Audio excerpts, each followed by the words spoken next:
নমস্কার। আজকে আমার স্বরচিত কবিতা যেটা সত্যি। তার আগে সবার কাছে আমার অনুরোধ,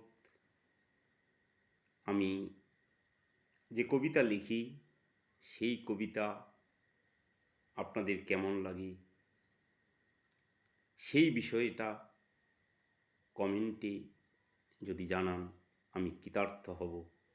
এই আশা রেখে আমি শুরু করছি আমার কবিতা যেটা সত্যি।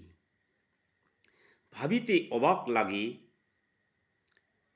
মনে কত প্রশ্ন জাগে, পৃথিবীটা এত মধুময়, জন্মিয়া পৃথিবী মাঝে গেলাম মায়াতে মজে, সেই মায়া ছেড়ে যেতে হয়। পৃথিবীর নিয়ম মেনে বড় হই দিনে দিনে মায়ের স্নেহ পেয়ে।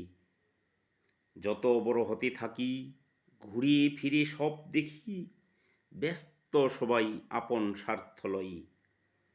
এই স্বার্থ ক্ষণিকের জন্য ত্যাগ করিলে হবে ধন্য, সবার মালিক আছে একজন। ফুলে ফলে আছে ভরা আকাশেতে চন্দ্র তারা, কি সুন্দর রয়েছে সাজন। সৃষ্টিকর্তা আছে বলি তৃষ্ণা মিটায়ে জলে, তিনি দেখো কত দয়াবান। সাজানো রয়েছে বটি একদিন যাইবে টুটে, যেদিন তোমার হইবে মরণ। সুন্দরে দেখে আসি মেতে তবু একদিন হবে যেতে, এটা হলো সংসারের নিয়ম।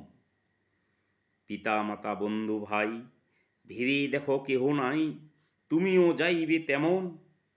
আসিলে যেতে হয়, সংসারে এই নিয়ম রয়, চিরদিন কেহ নাহি থাকি। হোক না যত বড় ধনী কিংবা সে মহাগুণী, তবু যেতে হইবে তাকে। কথাটা ভাবিয়া দেখো, চিরদিন থাকে না কেহ, এটা শুধু মায়ার সংসার। রক্ত মাংস দিয়ে গড়া, কেমন সুন্দর তৈরি করা, দুনিয়াতে নাই কারো নিস্তার। আমি যখন ছিলাম শিশু বুঝিতে পারি নাই কিছু, জননী আমায় করেছে পালন। এখন হয়েছি বড়, মাঝে এখন জড়সড়, তাই তো মায়ের নিতে হইবে যতন। এইভাবে দিন যায়, কেউ তো কারো নয়, গোনা দিন কখন ফুরিয়া যাবে। তাই ভাবি নিশিদিন দেহ হইতেছে ক্ষীণ, এই বুঝি খেলা সাঙ্গ হবি। আমি অতি অভাজন, বন্ধি সবার শ্রীচরণ, কবিতা লেখার মোর নাই তেমন স্মৃতি। স্মরণে পেয়েছি যাহা, কাগজে লিখেছি তাহা, এইখানে কবিতার টানিলাম ইতি। নমস্কার।